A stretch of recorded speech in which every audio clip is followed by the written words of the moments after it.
all the way from Coventry, I'm met by my friends. So itu bahut this like they took so much of trouble and they traveled all the way from there for 2 hours and they bought her such lovely gifts. Shamina had actually done baby's baptism candle, which is so beautifully packed, and she did it according to how I wanted it. Like she told me how she would like to do it. It's very beautiful. Then Mark सांगितलं की baptism candle करपाक जाय baby, so send me my design. So this is the design I had sent her and she did it exactly. So तुम order pink करपाक जाय जाल्यार please कराय, okay? And from their side for baby, she gives such a cute basket. Look at it. It's so pretty. Open करून मागी दाखवता. Also, some more gifts.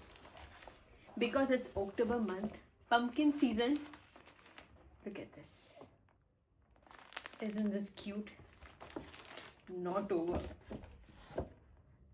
Cute socks. So cute.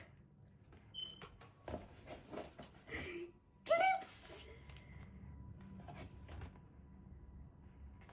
These are so cute. And a cute hairband. Thank you so much. बरें दिसलें तुमी येयले म्हणून आनी आमकां तूं मोग दाखयत म्हणून. So it's really means a lot. Thank you. God bless you guys.